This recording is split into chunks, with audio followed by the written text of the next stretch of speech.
SK पंडित general classes में आप सबका स्वागत है। हम लोग पढ़ रहे हैं मैथमेटिक्स। आज पढ़ेंगे हम लोग सेट थ्योरी की पूरी जानकारी शुरू से अंत तक। लेकिन याद रहे, एक वीडियो में संभव नहीं है। अलग अलग कक्षाओं में हम लोग इसको पूरी जानकारी प्राप्त करेंगे। मैं A to Z बताने वाला हूँ सेट थ्योरी पर। सेट थ्योरी का पूरी नॉलेज मैं दूंगा। तो चलिए पहले हम लोग समझते हैं कि सेट क्या है। What is set. यहाँ पर ही गड़बड़ी सबको हो जाती है, पहले सेट ही नहीं पहचान पाते हैं। तो पहले हम लोग समझ लें कि सेट क्या है।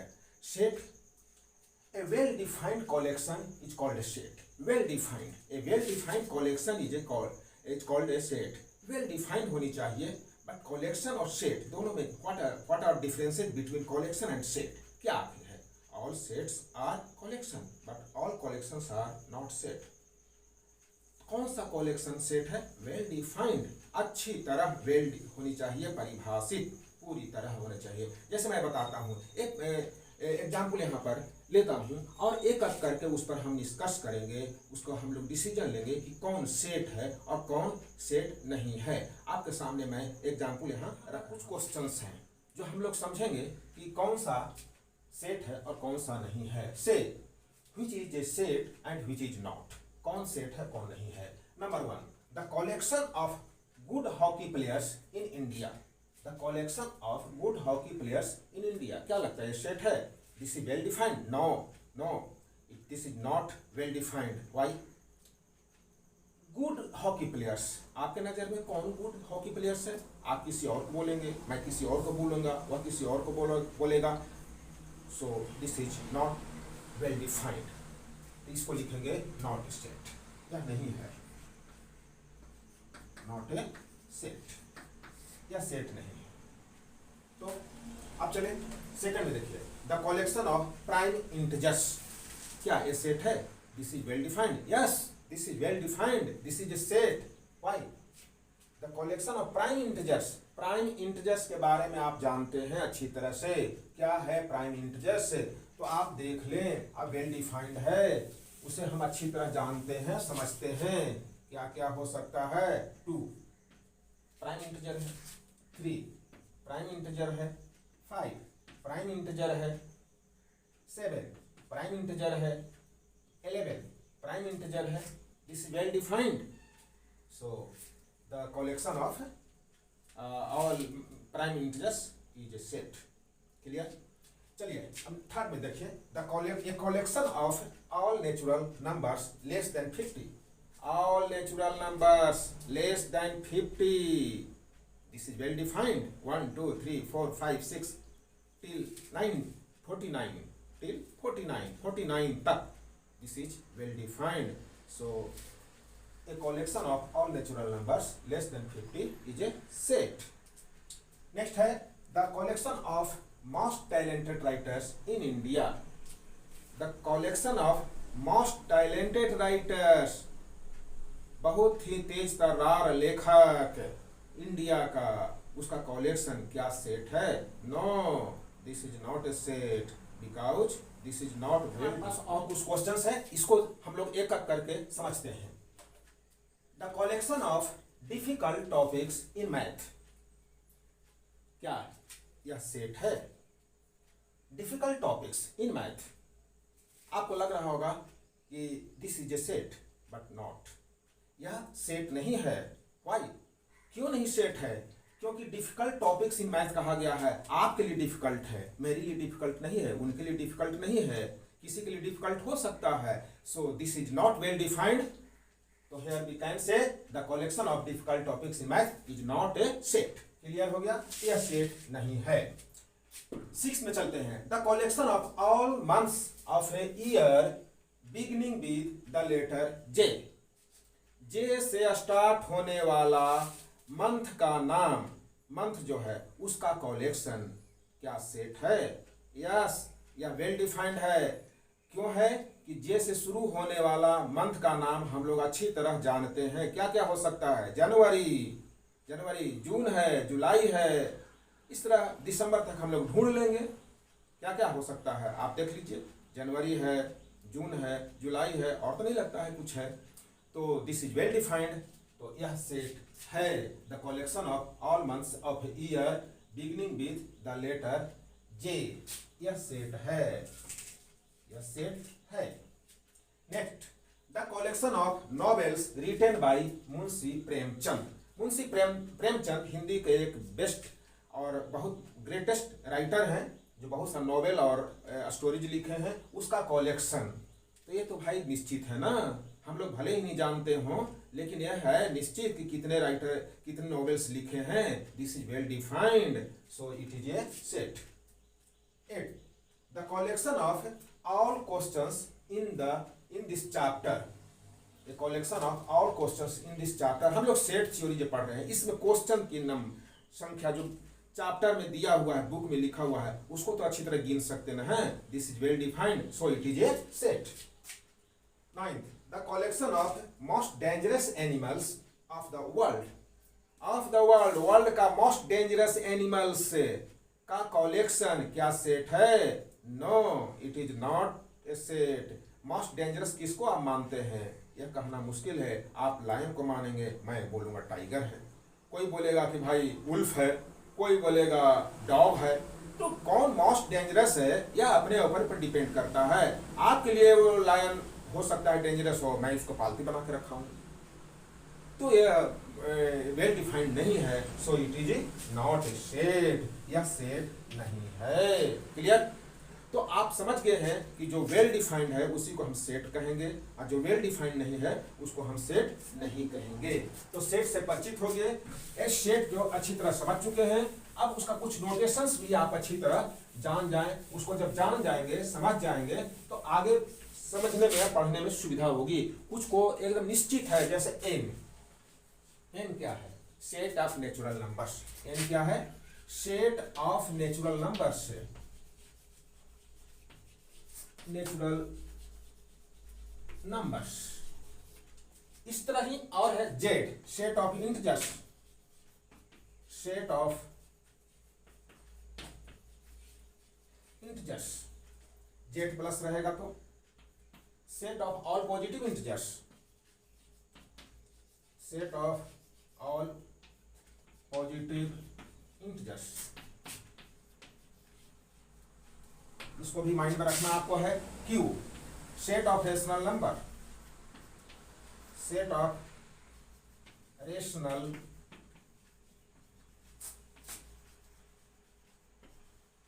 Numbers. Q plus set of all rational numbers. Set of all positive rational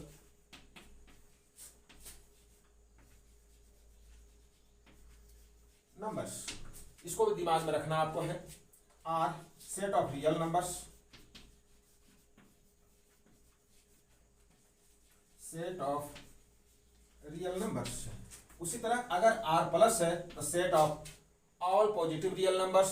सी है, सी रहेगा set of complex number. Set of complex numbers. तो सेट ऑफ कॉम्प्लेक्स नंबर के बारे में हम लोग आगे पढ़ेंगे। रियल नंबर तो अभी पढ़ रहे हैं हम लोग, बचपन से आप लोग रियल नंबर पढ़ रहे हैं। कॉम्प्लेक्स नंबर की अभी जानकारी नहीं दी गई है, आगे हम लोग पढ़ेंगे, लेकिन फिलहाल अभी सेट पर हम लोग फोकस करेंगे। तो चलिए, ये सब नोटेशंस है जो आपको ऑलवेज हमेशा के लिए आपको याद रखना है। N, set of natural numbers. Z, set of integers. Z plus set of all positive integers. Q, set of rational numbers. Q plus set of all positive rational numbers. R, set of real numbers. R plus set of all positive real number. C, set of complex numbers. इसकी जानकारी इसको आपको mind में रखना है। अब आगे हम लोग पढ़ेंगे रिप्रेजेंटेशन। सेट को कैसे रिप्रेजेंट करेंगे।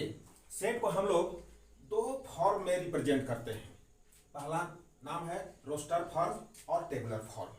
क्या है मैं एक एक करके बताऊंगा। Number 2, set builder form. यही दो फॉर्म में आपको सेट को रिप्रेजेंट किया जाता है। चलिए पहले हम लोग समझते हैं रोस्टर फॉर्म और टेबुलर फॉर्म। एक एग्जाम्पल से अच्छी तरह आप समझ जाएंगे। सेट ऑफ रोस्टर फॉर्म और सेट बिल्डर फॉर्म, इसको एक एक करके हम लोग समझेंगे। हम दो एग्जाम्पल लिए हैं, इसे हम समझेंगे कि कौन इसे कैसे हम रोस्टर फॉर्म में लिखेंगे और कैसे सेट बिल्डर फॉर्म में लिखेंगे। चलिए नंबर 1 में पहली बात है कि सेट को रिप्रेजेंट करने के लिए हम लोग ऑलवेज इंग्लिश अल्फ़ाबेट का कैपिटल लेटर्स का यूज करते हैं। आप चाहे ए ले लें, बी ले लें, सी ले लें, डी ले लें, ई एफ जी माने जितना भी लेना है आप जेड तक ले लें, लेकिन कैपिटल लेटर में ही लेना है।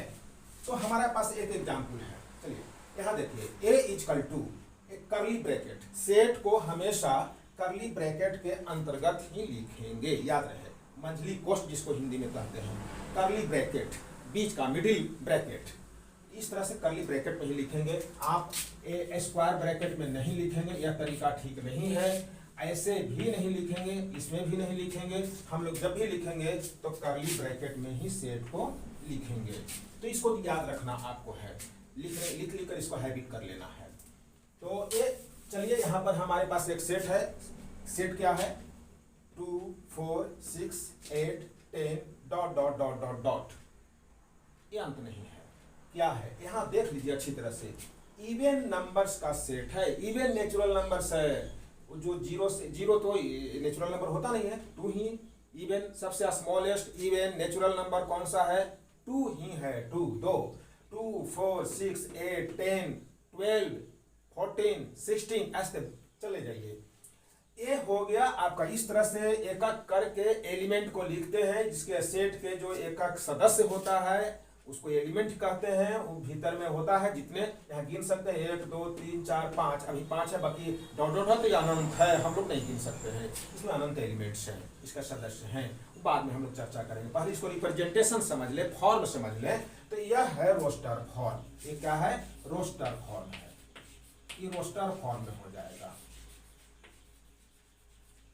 इस तरह लिखेंगे तो रोस्टर फॉर्म होगा। लेकिन इसी को हम ऐसे लिखते हैं, देखिए ए इक्वल टू एक्स, इस लाइन को हम लोग पढ़ेंगे सच दैट, ऐसे भी कोई कोई लिखता है एक्स, ऐसे 2 बिंदु दे दिया, इसको भी सच दैट पढ़ेंगे, क्या पढ़ेंगे, सच दैट पढ़ेंगे, इसको यहाँ पर सच दैट पढ़ेंगे, सच दैट, याद रखें इस साइन को, ऐसे ऐसे साइन है चाहे इस तरह साइन है, इसको हम लोग क्या पढ़ेंगे, सच दैट पढ़ेंगे। तो यहाँ पर ए है हुआ set builder for x such that x equal to 2n, x belongs to n, n for natural number, मैं पहले सिंबल बता चुका हूँ, n belongs to natural number. अब बोलिए कि ये साइन कहाँ से आ गया, ये साइन भी मैं बता देता हूँ, उसके बाद मैं आगे बढ़ता हूँ। यह क्या है, इस तरह से साइन जो है बिलोंग्स टू का साइन है, belongs to, belongs belongs to का साइन है, यानी एलिमेंट है उसका बिलोंग करता है, एक्स क्या है, नेचुरल नंबर है, माने एक्स एन, यहाँ सॉरी एन है, एन नेचुरल नंबर है, बिलोंग्स टू कहेंगे, इस तरह साइन है बिलोंग्स टू, यानी n is a element of natural number, n is a member of a natural number, member भी बोलेंगे, लेकिन हम लोग जनरली मैथमेटिक्स में बिलोंग्स टू का साइन करते हैं, याद रहेगा इस तरह से, हमेशा इसको याद रखना है। अगर इस तरह से मिल गया, इस तरह से ऐसे मिल गया, does not belongs to, does not belongs to, इसको हम लोग और डिटेल में बताएंगे फिर। तो x such that x equal to 2n, n belongs to n, x equal to 2n, इसी को रिप्रेजेंट कर रहा है, n है नेचुरल नंबर, यहाँ नहीं लिखा हुआ कौन सा नेचुरल नंबर, तो 1 से लेंगे, स्टार्ट करेंगे 1 से। देखिए अगर आप n की जगह 1 लेते हैं तो 2 इंटू 1 कितना हुआ, 2, पहला एलिमेंट आ गया, n की जगह 2 लीजिए, 2 इंटू 2 4, दूसरा एलिमेंट आ गया, 3 लीजिए यहाँ n की जगह, तो 2 इंटू 3 कितना हो गया 6, तीसरा एलिमेंट आ गया, 4 लीजिएगा, 4 2 जा 8, चौथा एलिमेंट आ गया, 5 लीजिएगा, 5 2 जा 10, पांचवा एलिमेंट आ गया, इस तरह से सभी एलिमेंट, 6 लीजिएगा 12, 7 लीजिएगा 14, माने ऑलवेज इवन नंबर्स ही आएंगे, सम प्राकृत संख्याएं, क्लियर। तो इस तरह से जो लिखेंगे तो सेट बिल्डर फॉर्म है, ये क्या है, set builder form, set builder form.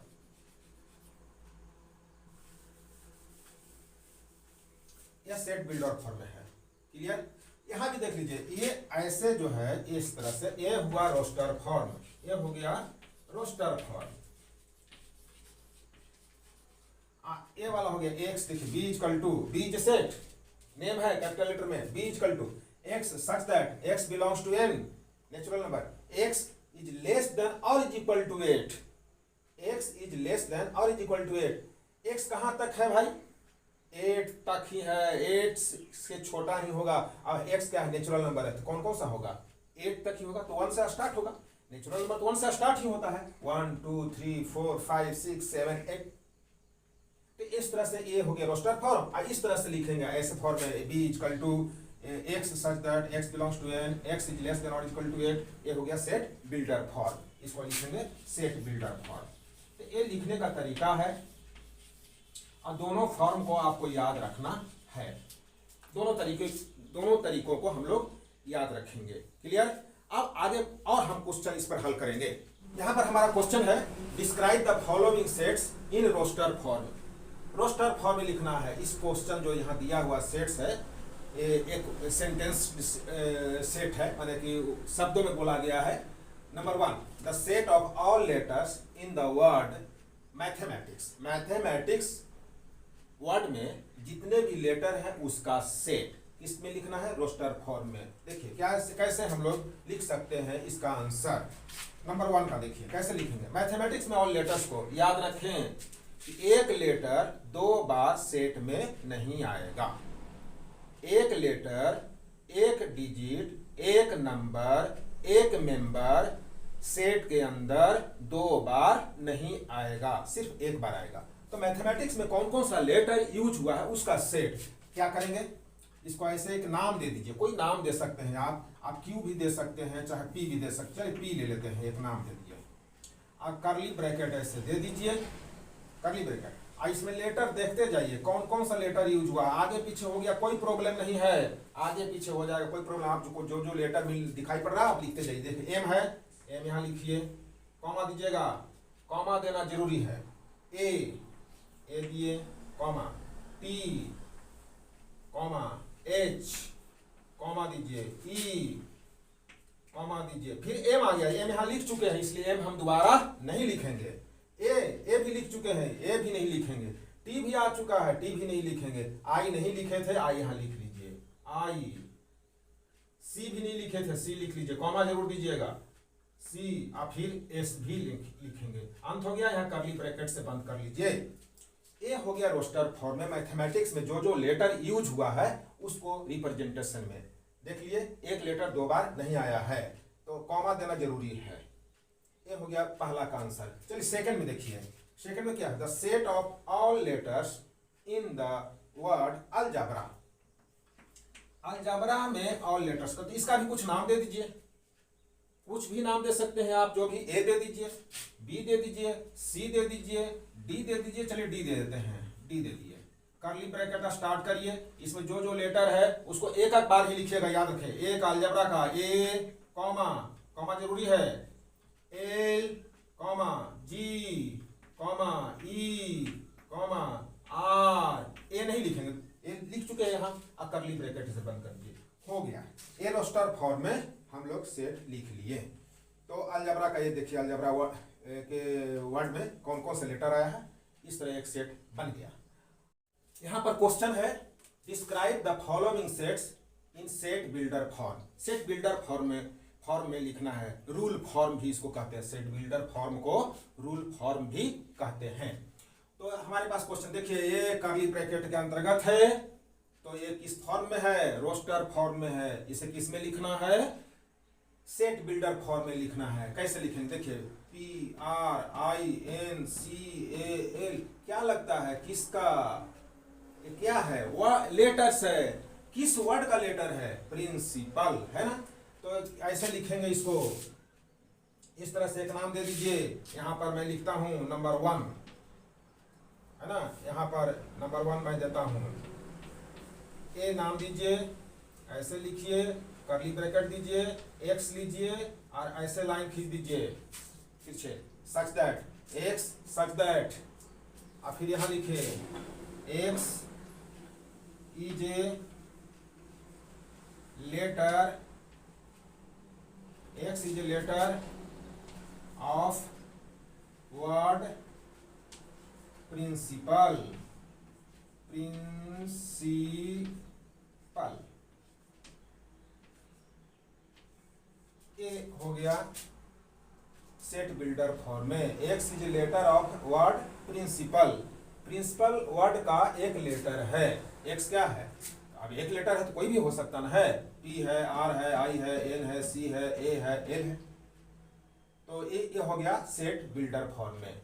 ये नंबर 1 का हो गया। नंबर 2 का देखिए, कर्ली ब्रैकेट में 0, यानी यह एक सेट है जिसका मेंबर जो है एक ही है, सिर्फ 0, शून्य जिसको कहते हैं 0। कैसे लिखेंगे, तो चलिए इसका बहुत आसान तरीका है, इस तरह लिखेंगे। सेकंड का हम लोग इसका नाम दे दीजिए, कुछ भी दे दीजिए, ये ही ले लेते हैं। x, ये तो स्टार्ट करना है x such that x plus 1 equal to 1।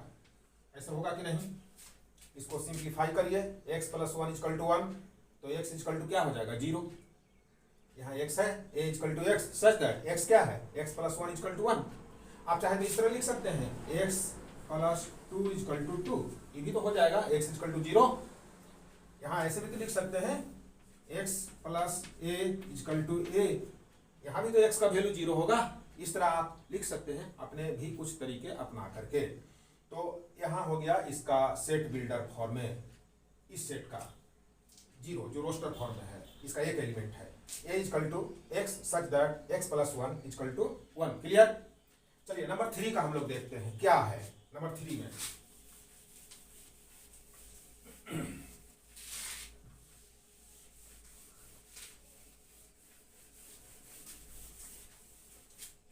में देखिए क्या है, 1 2 3 6 9 18। ये सब जो नंबर्स हैं कहाँ से कैसे हम लोग समझेंगे, कैसे लिखेंगे, बहुत आसान है।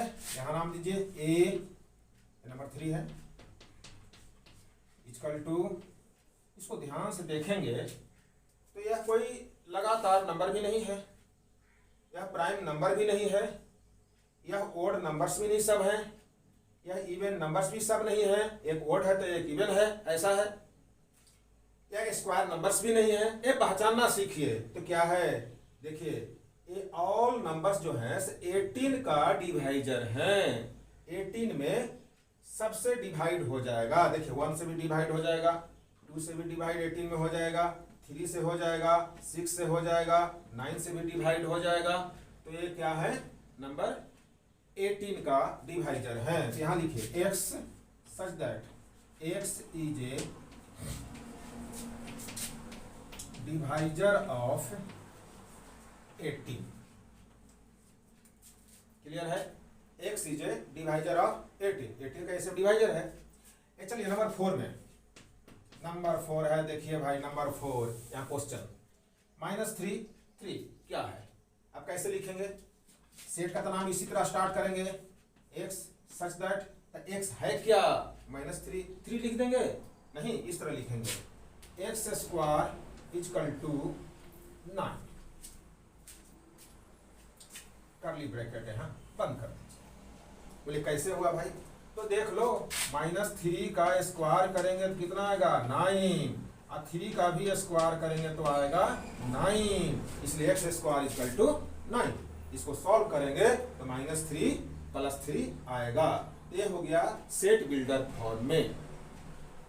क्लियर है, आगे और भी हम लोग सॉल्व करेंगे सेट बिल्डर फॉर्म और रोस्टर फॉर्म को अच्छी तरह हम लोग समझेंगे।